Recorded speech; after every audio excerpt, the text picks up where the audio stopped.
आप इधर उधर जाकर अपनी कुर्सी अपने अपने स्थान पर बैठ गए खामोशी के साथ। आगे बहन की चंद मिनटों में आपके बीच में पहुंचने वाली है।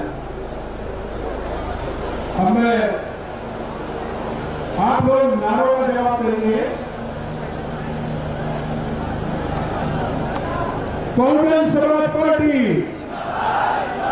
बहुजन समाज पार्टी, बाबा साहब डॉक्टर भीमराव अम्बेडकर, बाबा साहब डॉक्टर भीमराव अम्बेडकर, माननीय काशीराम जी, माननीय श्री काशीराम जी, बहन कुमारी मायावती जी, बहन कुमारी मायावती जी, बहन कुमारी मायावती जी, सर्व समाज के सम्मान में, सर्व समाज के सम्मान में, सर्व समाज के सम्मान में बीएसपी की क्या पहचान, बीएसपी की क्या पहचान, बीएसपी को सत्ता में लाएंगे, सर्व समाज को खुशहाल बनाएंगे, बीएसपी को सत्ता में लाएंगे। बहन जी आप संघर्ष करो, बहन जी आप संघर्ष करो, बहन जी आप आगे रहो, बहन जी आप आगे रहो। हर कोई बूथ को जिताना है, हर कोई बूथ को जिताना है। बहुजन समाज पार्टी, बहुजन समाज पार्टी,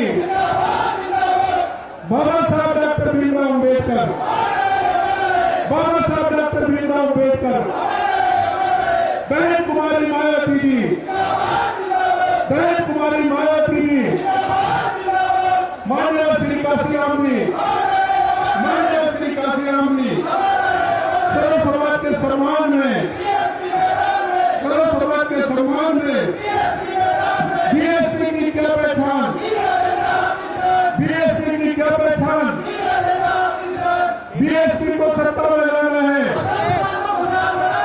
बहन जी आप संघर्ष करो, बहन जी आप संघर्ष करो, बहन जी आप आगे बढ़ो, बहन जी आप आगे बढ़ो। हर कोई बूथ को जिताना है, हर कोई बूथ को जिताना है।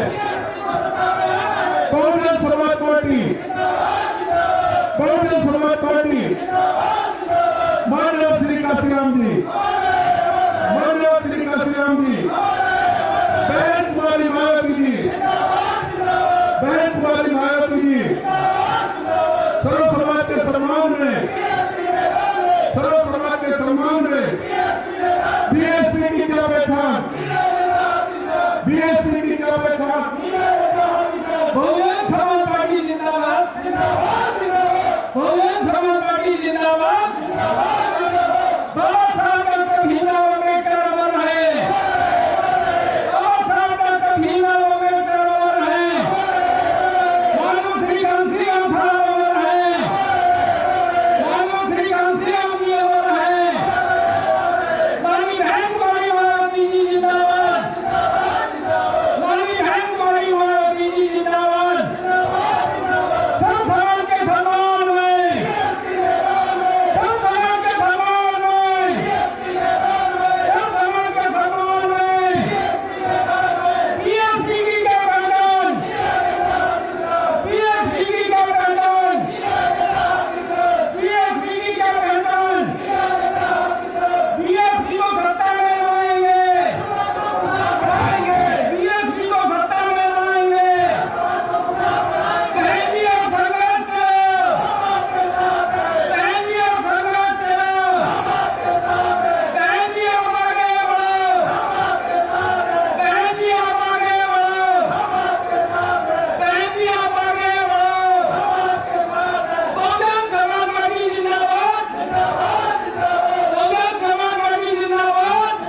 मायावती जिंदाबाद, बाबा साहब डॉक्टर भीमराव अम्बेडकर अमर रहे, बाबा साहब डॉक्टर भीमराव अम्बेडकर अमर रहे, भागवत श्री कांसी राम जी अमर रहे, भागवत श्री कांसी राम जी अमर रहे, रानी बहन कुमारी मायावती जी जिंदाबाद, रानी बहन कुमारी मायावती जी जिंदाबाद, संत समाज के सम्मान में,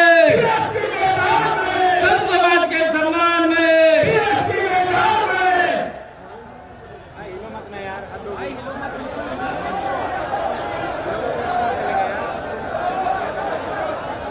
आगरा मंडलीय स्तरीय चुनावी जनसभा की मुख्य अतिथि बहुजन समाज पार्टी की राष्ट्रीय अध्यक्ष, पूर्व मुख्यमंत्री उत्तर प्रदेश एवं पूर्व सांसद आदरणीय बहन कुमारी मायावती जी हमारे बीच पहुंच चुकी है।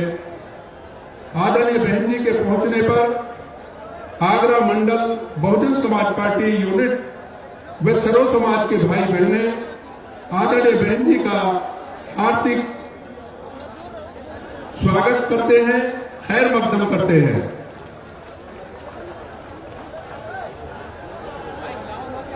और अब मैं आगरा मंडल बहुजन समाज पार्टी यूनिट की जानिब से आज की चुनावी जनसभा की मुख्य अतिथि आदरणीय बहन जी को बहुजन समाज पार्टी का चुनावी चिन्ह हाथी सैकड़े भेंट करके उनका सम्मान करते हैं। माननीय गुरुलाल।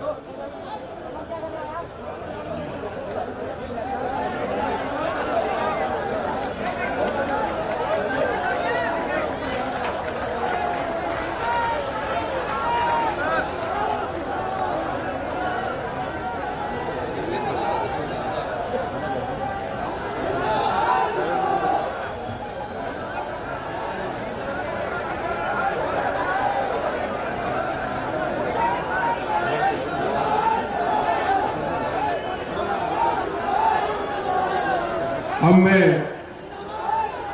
ज्यादा समय न लेते हुए अनुरोध करूंगा आज की चुनावी जनसभा की मुख्य अतिथि बहुजन समाज पार्टी की राष्ट्रीय अध्यक्ष, उत्तर प्रदेश की पूर्व मुख्यमंत्री, पूर्व सांसद, करोड़ों करोड़ों कमजोर मजलूम बेसहारा दिलों की आवाज आदरणीय बहन कुमारी मायावती जी से कि वो आए और जनसभा को संबोधित करें।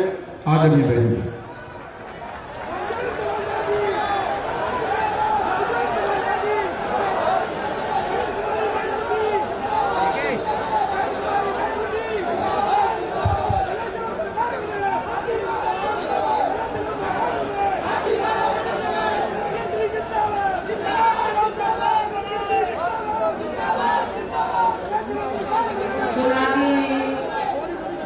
जनसभा में इकट्ठा हुए बीएसपी के सभी छोटे बड़े पदाधिकारियों एवं कार्यकर्तागण, आज आप लोग उत्तर प्रदेश में विधानसभा के लिए हो रहे आम चुनाव में कोरोना नियमों का पालन करते हुए अपनी पार्टी के उम्मीदवारों के समर्थन में मुझे सुनने के लिए यहाँ इकट्ठा हुए हैं, तो उसके लिए मैं आप सभी लोगों का हार्दिक दिल से आभार प्रकट करती हूँ। और अब मैं सबसे पहले अपनी पार्टी के संबंध में ये कहना जरूरी समझती हूँ कि हमारी पार्टी ये चुनाव उत्तर प्रदेश की लगभग सभी विधानसभा की सीटों पर अकेले अपने बलबूते पर ही पूरी तैयारी व दमदारी के साथ यहाँ सन 2007 की तरह फिर से अपनी पार्टी की पूर्ण बहुमत की सरकार बनाने के लिए लड़ रही है, ताकि आपको वर्तमान में भाजपा के चल रहे जातिवादी, संकीर्ण, अहंकारी व तानाशाही वाले शासन से मुक्ति मिल सके। इसके साथ ही हमारी पार्टी ने पूर्व की तरह इस चुनाव में भी बीएसपी से जुड़ने की तादाद को ध्यान में रखकर फिर उसी अनुपात में ही यहाँ सर्व समाज के लोगों को टिकट भी दिए हैं। और अब इस चुनाव में आप लोगों को अपना वोट कांग्रेस, बीजेपी, सपा व अन्य विरोधी पार्टियों को न देकर केवल अपनी एकमात्र हितैषी पार्टी बीएसपी को ही देना क्यों जरूरी है, इसे आप लोगों को समझना होगा। हालांकि इस संदर्भ में आप लोगों को ये मालूम है कि आजादी के बाद शुरू में काफी लंबे समय तक केंद्र व उत्तर प्रदेश सहित देश के अधिकांश राज्यों में भी कांग्रेस पार्टी की ही अकेले यहाँ सरकारें रही हैं, किंतु इनकी गलत नीतियों व गलत कार्य प्रणाली की वजह से ही अब ये पार्टी केंद्र के साथ साथ बहुत पहले ही उत्तर प्रदेश की सत्ता से भी बाहर हो गई है। इसके साथ ही ये पार्टी जबरदस्त जातिवादी होने के कारण शुरू से ही हर मामले में यहाँ दलित, आदिवासी व अन्य पिछड़ा वर्ग विरोधी पार्टी भी रही है और अभी भी है, जिस कारण केंद्र में रही इस कांग्रेस पार्टी की सरकार ने इन वर्गों के मसीहा व भारतीय संविधान के मूल निर्माता परम पूज्य बाबा साहब डॉक्टर भीमराव अम्बेडकर को भारत रत्न की उपाधि से भी सम्मानित नहीं किया था, जिसके लिए वो हर प्रकार से पात्र भी थे।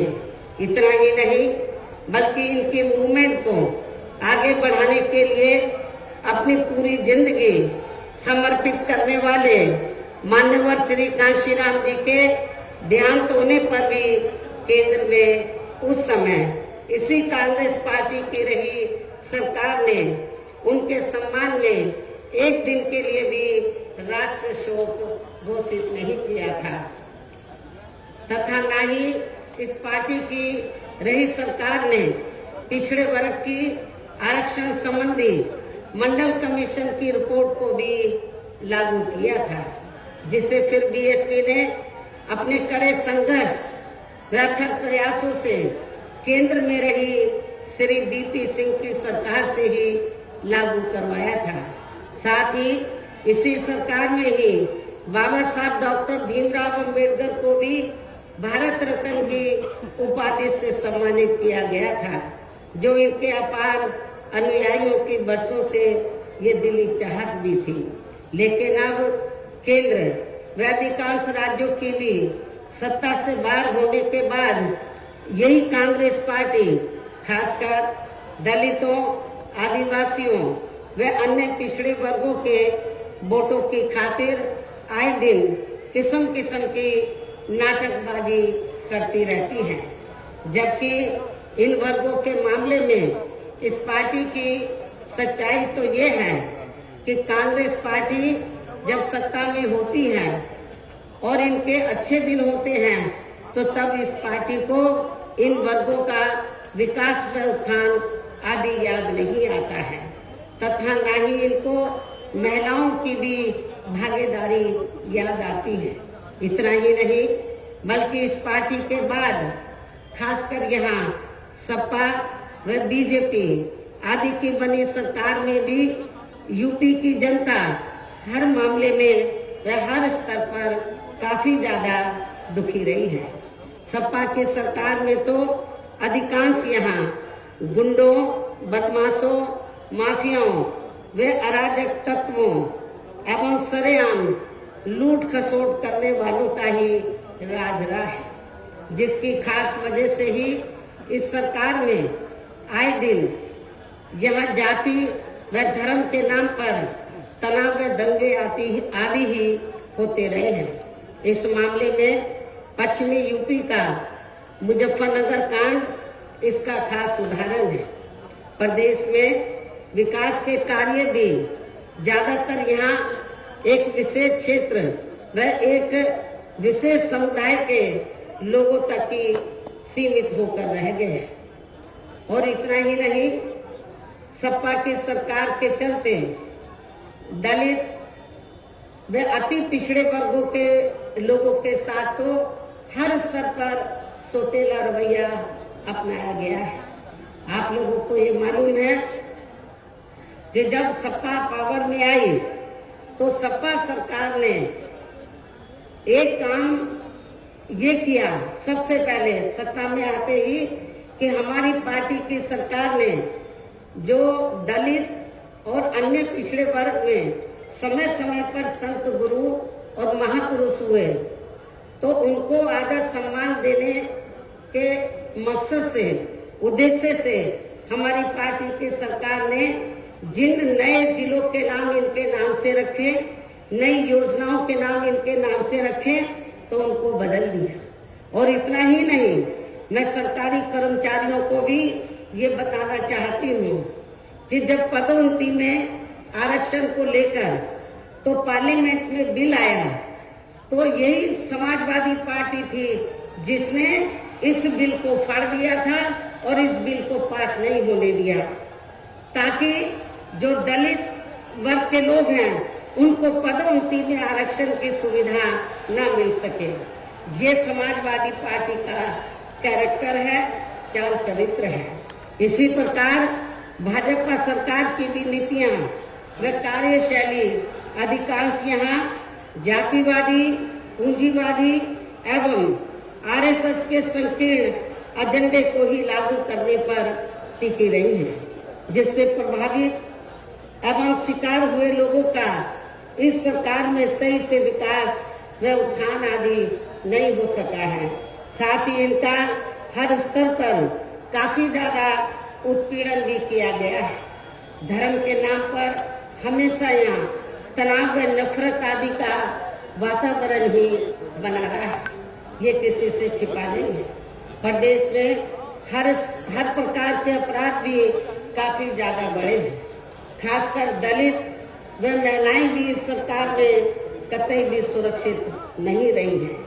लेकिन मीडिया में इनके आंकड़ों को ज्यादातर दबा दिया जाता है। आपके आगरा में तो इतना बुरा हाल है दलितों का कि पुलिस की कस्टडी में तो दलित वर्ग के एक नवयुवक को मार दिया जाता है, ये भी किसी से छिपा नहीं है। इसके अलावा प्रदेश में गरीबों, मजदूरों, बेरोजगारों व अन्य मेहनतकश लोगों के साथ साथ दलितों, आदिवासियों, अन्य पिछड़े वर्गों, मुस्लिम एवं अन्य धार्मिक अल्पसंख्यक समाज के लोगों के हित व कल्याण के लिए वर्षों से जो भी यहाँ सरकारी योजनाएं चल रही थी तो उनका भी इन्हें इस सरकार में सही से पूरा लाभ नहीं मिल सका है। खासकर दलितों व पिछड़ों को आरक्षण का भी पूरा लाभ नहीं मिल सका है, क्योंकि इन्होंने ज्यादातर सरकारी कार्य प्राइवेट सेक्टर के जरिए ही कराए हैं, जिसमें इनके लिए आरक्षण की कोई भी व्यवस्था नहीं है। सरकारी नौकरियों में भी इनका आरक्षण का कोटा भाजपा सरकार में भी पूरा नहीं किया गया है। मुस्लिम व अन्य धार्मिक अल्पसंख्यक समाज के लोगों के साथ तो बीजेपी की सरकार में अधिकांश इन्होंने पक्षपात वाला रवैया ही अपनाया है। इतना ही नहीं, बल्कि इस बार बीजेपी की सरकार में अपर कास्ट समाज में से विशेषकर प्रबुद्ध वर्ग भी हर मामले में अपने आप को काफी ज्यादा उपेक्षित रहा है। इसके अलावा इनकी गलत आर्थिक नीतियों के कारण यहाँ गरीबी, बेरोजगारी व महंगाई आदि भी काफी ज्यादा बढ़ी है। खासकर चुनाव घोषित होने से पहले तो डीजल, पेट्रोल व रसोई गैस आदि की आए दिन बढ़ी कीमतों ने भी जनता की काफी ज्यादा मुश्किलें बढ़ाई हैं। और ऐसा लगता है कि चुनाव खत्म होने के बाद उन्हें इनकी कीमतें बढ़ा दी जाएंगी। इसके साथ साथ उत्तर प्रदेश सहित पूरे देश के किसान भी केंद्र सरकार की गलत नीतियों के कारण काफी ज्यादा दुखी व परेशान रहे हैं और अभी भी परेशान हैं। प्रदेश में बेरोजगार लोगों को रोजगार नहीं मिलने के कारण ही ज्यादातर इनको पलायन भी करना पड़ा है। आप लोगों को ये मालूम है, आजादी के बाद कांग्रेस पार्टी लंबे अरसे तक यहाँ सत्ता में रही, लेकिन यहाँ रोटी रोटी के साधन नहीं मिलने के कारण बड़े पैमाने पर इनका पलायन हुआ। ये लोग पलायन करके चले गए और इसके साथ ही जब बीजेपी पावर में आई तो आप लोगों को मालूम है कि ये सिलसिला जारी रहा और कोरोना काल में जो लोग बाहर के राज्यों से वापिस आ गए, जब उनको रोटी रोटी के साधन नहीं मिले तो उन्हें पुनः पलायन करना पड़ा। मुजफ्फरनगर में भी बड़े पैमाने पर सपा सरकार में लोगों को पलायन करना पड़ा। तो ये तीनों पार्टियों की जो सरकारें हैं, चाहे कांग्रेस सत्ता में रही हो, चाहे समाजवादी पार्टी, चाहे बीजेपी, इन सभी पार्टियों की सरकारों में किसी न किसी कारणवश जो दुखी पीड़ित लोग हैं, खासकर बेरोजगार लोग हैं, उनको पलायन करना पड़ा है। इस प्रकार से इन सभी विरोधी पार्टियों की रही सरकारों में शुरू से ही यहाँ यूपी की जनता काफी ज्यादा दुखी व परेशान रही है। खासकर कोरोना महामारी के दौरान तो इन सभी की हालत और भी ज्यादा खराब हो गई है। ऐसे में इन सभी विरोधी पार्टियों की रही सरकारों से निजात पाने के लिए अब इस चुनाव में यहाँ प्रदेश की जनता को अपनी एकमात्र विदेशी पार्टी बहुजन समाज पार्टी की ही सरकार बनाना बहुत जरूरी है, जिसने अपने चारों रहे शासनकाल के दौरान बिना पक्षपात व भेदभाव आदि के यहाँ कमजोर एवं उपेक्षित वर्गों के लोगों के साथ साथ सर्व समाज में से गरीबों, मजदूरों, बेरोजगारों, किसानों, व्यापारियों, कर्मचारियों, वकीलों एवं अन्य मेहनतकश लोगों के साथ ही युवाओं, छात्रों, महिलाओं व बुजुर्गों आदि के भी विकास एवं उत्थान के लिए अनेक ऐतिहासिक एवं महत्वपूर्ण कार्य किए हैं। इसके अलावा बीएसपी की रही सरकार में दलित एवं अन्य पिछड़े वर्गों में जन्मे अपने महान संतों, गुरुओं व महापुरुषों आदि को भी विभिन्न रूपों में पूरा आदर सम्मान दिया गया है, जिनकी यहाँ सभी विरोधी पार्टियों की रही सरकारों में काफी ज्यादा उपेक्षा की गई है। इसके साथ साथ बीएसपी की सरकार में पूर्व की तरह ही यहाँ सभी वर्गों, धर्मों व विभिन्न क्षेत्रों में लगे लोगों के हितों में भी फिर से ऐतिहासिक कार्य किए जाएंगे। प्रदेश में विशेषकर गरीबी व बेरोजगारी आदि को दूर करने के लिए जरूरी कदम उठाए जाएंगे और ये हमारी सरकार का इस बार भी मुख्य एजेंडा होगा। साथ ही किसी भी मामले में किसानों को भी निराश नहीं होने दिया जाएगा। इसके अलावा आपके इस क्षेत्र के जो भी आपके आगरा मंडल में तो सभी जिलों में जो भी स्थानीय समस्याएं होंगी तो उन्हें भी जरूर दूर किया जाएगा। वैसे आप लोगों को मालूम है कि आगरा और फिरोजाबाद में तो जो यहाँ स्थानीय कारोबार चल रहे हैं, इनकी कुछ समस्याएं हैं तो उनको भी दूर किया जाएगा। ये भी मैं आप लोगों को विश्वास दिलाना चाहती हूँ। साथ ही केंद्र व यूपी सरकार के भी विवादित, इसके साथ ही केंद्र व यूपी सरकार के भी विवादित नियमों व कानूनों को यहाँ जल्दी से लागू नहीं होने दिया जाएगा।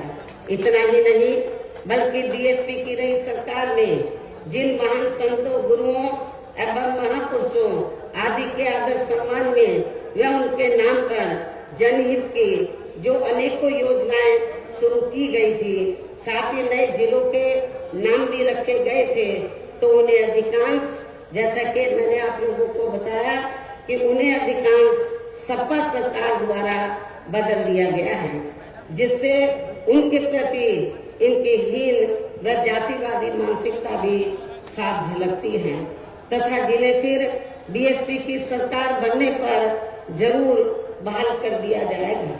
इसके साथ साथ बीएसपी की नई सरकार में सर्व समाज के व विभिन्न क्षेत्रों में लगे लोगों के हितों में जो अनेकों महत्वपूर्ण व ऐतिहासिक फैसले लिए गए थे, जिन्हें सत्ता परिवर्तन होने पर बाद में सपा व बीजेपी की सरकार ने ज्यादातर दरकिनार कर दिया है, तो उन्हें भी फिर से शुरू किया जाएगा। इसके साथ ही बीएसपी की सरकार बनने पर यहाँ बीजेपी व सपा आदि के शासनकाल की तरह कानून व्यवस्था को किसी भी कीमत पर खराब व लचर नहीं होने दिया जाएगा और हर स्तर पर कानून द्वारा कानून का राज कायम किया जाएगा। जाति व धर्म के नाम पर यहाँ लोगों का किसी भी प्रकार से शोषण व उत्पीड़न आदि नहीं होने दिया जाएगा। खासकर कानून व्यवस्था को बेहतरीन बनाने के लिए विशेष अभियान के तहत व दलगत राजनीति से ऊपर उठकर यहाँ गुंडों, बदमाशों, माफियाओं व अन्य आपराधिक एवं अराजक तत्वों को भी जेल की सलाखों में ही भेजा जाएगा। जहां मेरी सरकार में इनकी जेल के बाहर नहीं बल्कि जेल के अंदर ही सही जगह होती है। इतना ही नहीं बल्कि जाति, धर्म व राजनीतिक द्वेष की भावना के तहत जिन लोगों को खासकर धरना प्रदर्शन आदि के नाम पर जबरदस्ती गलत धाराओं में फंसाकर उन पर अनेकों केस चलाए हुए हैं वर्तमान भाजपा सरकार में, तो उन मामलों की भी सही से जांच करा के उनके केस भी खत्म किए जाएंगे। अर्थात वर्तमान भाजपा सरकार में प्रदेश की जेलें जो अधिकांश ऐसे लोगों से भर दी गई हैं, तो उन्हें खाली करा के केवल यहाँ आपराधिक तत्वों को ही रखा जाएगा। इसके अलावा प्रदेश में खासकर शिक्षा के क्षेत्र में व अन्य और विभागों के भी कर्मचारी जो आए दिन अपनी मांगों को लेकर धरना प्रदर्शन एवं हड़ताल आदि करते रहते हैं, तो उन सभी मामलों को निपटाने के लिए एक आयोग का गठन किया जाएगा और उनकी सही मांगों को मान लिया जाएगा। इसके साथ ही यहाँ मैं ये भी कहना चाहती हूँ कि कुछ महीने पहले मैंने दिनांक 7 सितंबर को प्रबुद्ध वर्ग की सुरक्षा, सम्मान व तरक्की आदि को लेकर किए गए सम्मेलन में तथा इसके बाद दिनांक 9 अक्टूबर को माननीय श्री कांशीराम जी की पुण्यतिथि के मौके पर भी मैंने सर्वजन हिताय व सर्वजन सुखाय को लेकर जो भी कार्य करने के लिए कहा है, तो उन पर भी जरूर अमल किया जाएगा। लेकिन ये सभी कार्य करने के लिए इस चुनाव में यहाँ बीएसपी की सरकार बनाना बहुत जरूरी है, जिसके लिए पार्टी के लोगों को वोट पड़ने तक यहाँ सभी विरोधी पार्टियों के साम दाम दंड भेद आदि हथकंडों से भी जरूर सावधान रहना है। और इस मामले में विरोधी पार्टियां चुनाव होने से कुछ समय पहले या चुनाव के दौरान भी खासकर अपने अपने पक्ष में हवा बनाने के लिए मीडिया व ओपिनियन पोल एवं सर्वे आदि का जो बड़े पैमाने पर गलत इस्तेमाल करती हैं, तो उससे आप लोगों को बिल्कुल भी गुमराह नहीं होना है। ये बात मैं आपको बार बार कहती रही हूँ और आज फिर दोहराना चाहती हूँ। इतना ही नहीं बल्कि इस बार कुछ जातिवादी मीडिया ने इस चुनाव में हमारी पार्टी के लोगों का मनोबल गिराने में भी ये कहकर कोई कसर नहीं छोड़ी है कि इनके नेता कहीं नजर नहीं आ रही है। ये आए दिन मीडिया में इसको न्यूज को फ्लैश करते रहे, जबकि इस मामले में हकीकत तो ये है कि देश में शुरू में फैले कोरोना का प्रकोप थोड़ा कम होते ही मैं दिल्ली से लखनऊ आ गई थी और पिछले लगभग 1 साल से मैं लखनऊ में ही रहकर अपनी पार्टी को मजबूत बनाने के कार्य में लग गई थी। इसके साथ ही इस कार्य में यहाँ ज्यादा ध्यान देने की वजह से मैंने पिछले 1 वर्ष से बाकी राज्यों का भी कार्य लखनऊ से ही देखा है और 1 वर्ष में केवल मैं 2 दिन के लिए दिल्ली गई थी। 1 वर्ष में केवल मैं 2 दिन के लिए दिल्ली गई थी जब मेरी मदर की मृत्यु हो गई थी और इस 1 वर्ष के दौरान मैंने यहाँ पार्टी को फिर से पोलिंग बूथ स्तर तक कैडर के आधार पर यहाँ सही से खड़ा किया है। आप लोगों को मालूम है कि पहले जो कमेटियां बनी थी तो ज्यादातर फर्जी थी। केवल हमारे लोग बता देते थे, नीचे के स्तर के पदाधिकारियों को खुद जाकर कमेटी नहीं बनाते थे। इस बार मैंने सख्त निर्देश दिए कि कमेटी सही होनी चाहिए और जो बड़े बड़े पदाधिकारी हैं वो भी जाकर कमेटी बनाएंगे, ये भी मैंने कहा।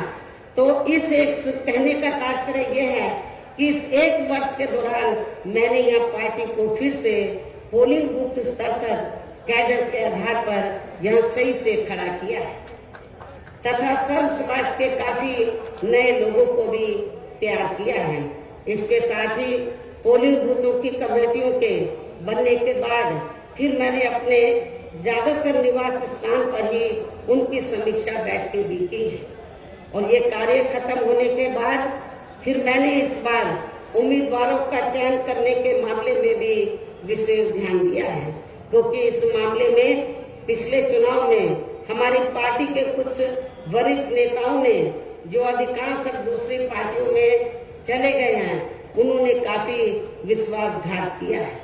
पिछले बार चुनाव में उन्होंने काफी विश्वासघात किया, न जातीय समीकरण का ध्यान रखा, बल्कि सुनने में तो ये आया कि दूसरी पार्टियों के उम्मीदवारों से साठगांठ करके हमारे नेताओं ने ज्यादातर डमी कैंडिडेट खड़े कर दिए, जिसकी वजह से पिछले विधानसभा चुनाव में हमारी पार्टी का अच्छा रिजल्ट नहीं आ सका।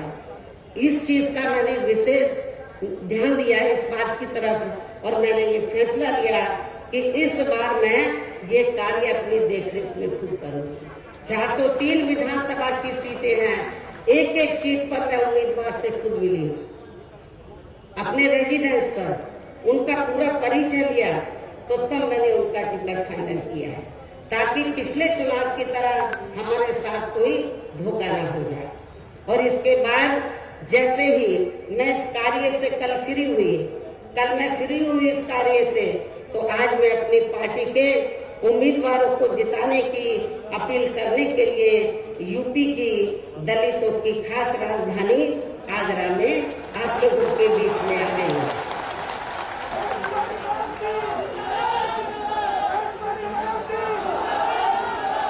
लेकिन मुझे भी पूरे यूपी में अपने खासकर दलित वर्ग के लोगों पर ये नाज है कि वे मीडिया के दुष्प्रचार पर कि इनके नेता कहाँ हैं उससे कतई भी गुमराह नहीं हुए और अपने कार्य में पूरे जी जान से डटे रहे, जिसके कारण इस दौरान बाकी जातियों के लोग भी बीएसपी में बड़े पैमाने पर जुड़े हैं। जब वीकर सेक्शन के लोग, दलित वर्ग के लोग बड़े पैमाने पर कैडर के आधार पर जुड़े, जिसकी तरफ मैंने विशेष ध्यान दिया, तो फिर जो बाकी जातियां वो भी बड़े पैमाने पर बीएसपी में जुड़ी है।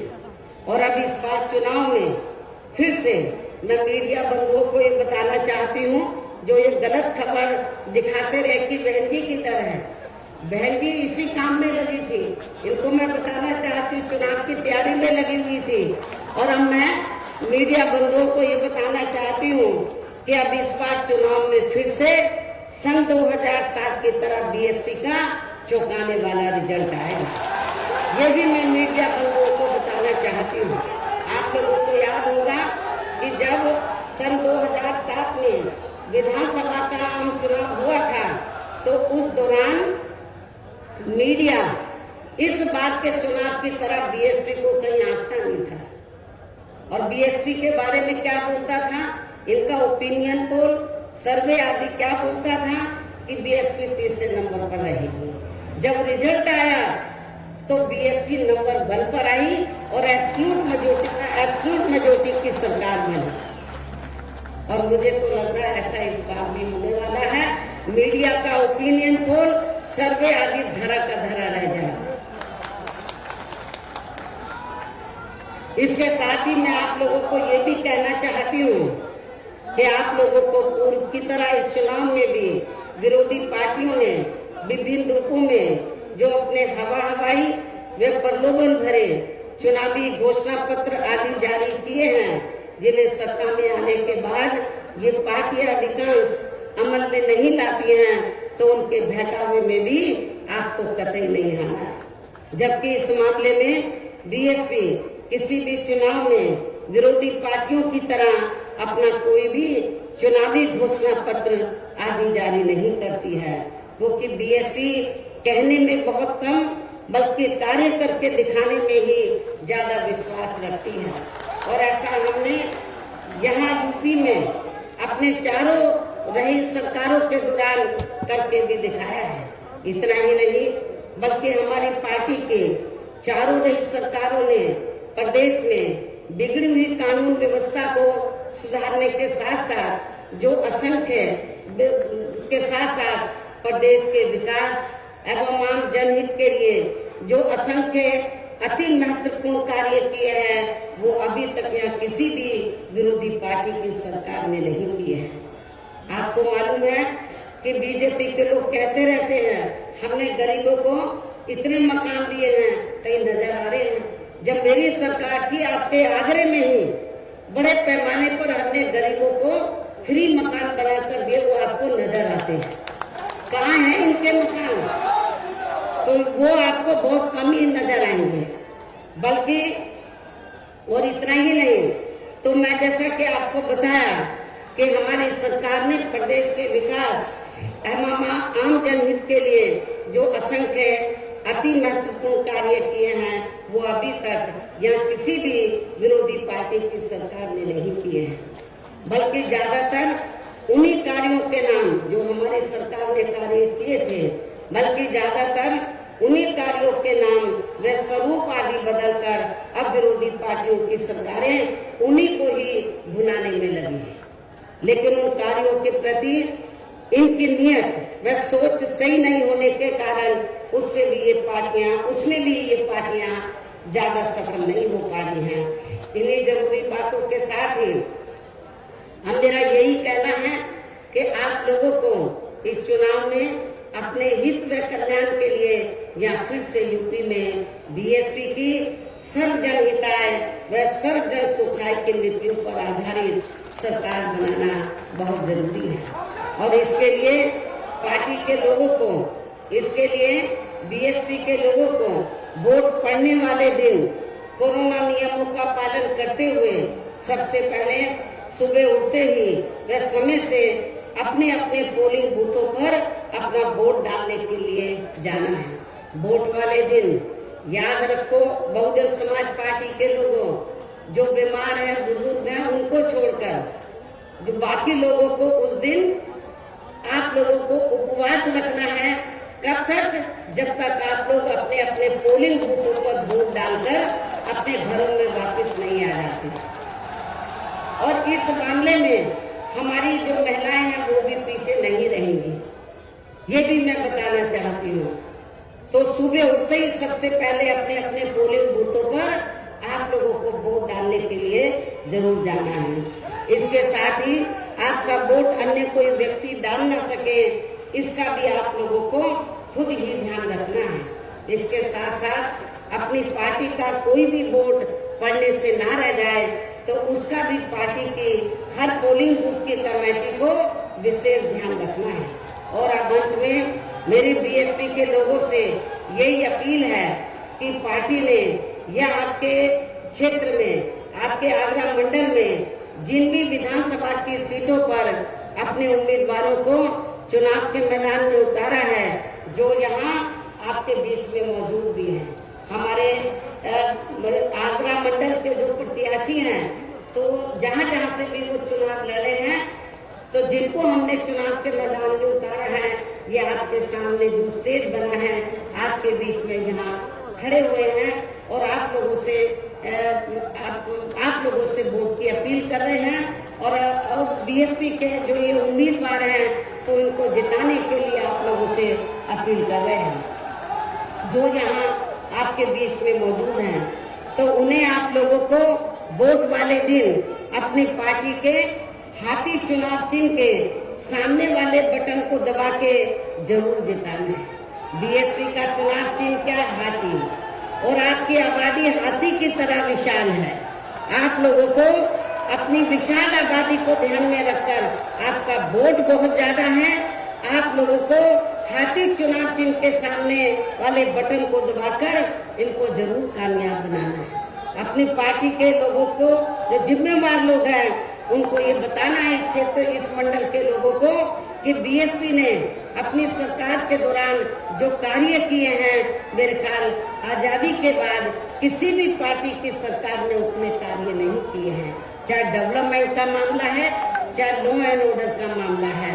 और इतना ही नहीं, जिन हमारे संतों, गुरुओं और महापुरुषों को बरसों से आदर सम्मान नहीं मिला था, उन्हें भी हमारी पार्टी की सरकार ने पूरा आदर सम्मान दिया है। और जब आप लोग लखनऊ जाते हैं, पहले का लखनऊ आप लोगों ने देखा होगा और मेरे सत्ता में आने के बाद का लखनऊ देखा होगा। लोग बाहर के राज्यों से आते हैं, विदेशों से आते हैं, कहते हैं कि ये तो लखनऊ की तस्वीर बदल गई, लखनऊ की तस्वीर बदल गई। और इतना ही नहीं, आपके आगरा मंडल में भी मैंने काफी काम किया। लोग कहते हैं कि मथुरा धार्मिक स्थल है, मथुरा जिला में मंदिर है, मस्जिद है, गुरुद्वारे हैं, बौद्ध विहार है, सब हैं, लेकिन उसको, उस धार्मिक स्थल को, उस जिले में विभिन्न धर्मों को मानने वाले लोग रहते हैं, विभिन्न धर्मों के, लेकिन उस जिले का जो थोड़ा घना विकास हुआ मेरी सरकार में हुआ, उसके बाद मथुरा जिले का कोई विकास नहीं हुआ है। ये भी मैं मथुरा के लोगों को बताना चाहती हूँ। केवल मीडिया में हवाई बातें करते रहते हैं और लोगों को धर्म की आड़ में, उनके जो भावनाएं हैं, तो उनकी भावनाओं की आड़ में तो लोगों का वोट लेने का प्रयास करते हैं, लेकिन हकीकत में जमीनी तौर पर वहाँ पर कोई विकास का काम वर्तमान भारतीय जनता पार्टी की सरकार में नहीं हुआ है। यही सपा सरकार का हाल था। और बीजेपी को कुछ नहीं करना है, ज्यादातर वो मीडिया में घूमते रहते हैं। विकास के कार्य आप लोगों ने देखे हैं, कहीं आपको विकास नजर आया आप लोगों का? अपना पूरे 5 साल के अंदर कोई आपका विकास नहीं हुआ। आप लोगों के साथ जुल्म जाती हुई है। विकास किनका हुआ है? जो बड़े बड़े पूंजीपति हैं, जो बड़े बड़े धन्ना सेठ हैं, जो आरएसएस के लोग हैं, उनका विकास हुआ है। आप लोगों का विकास नहीं हुआ है।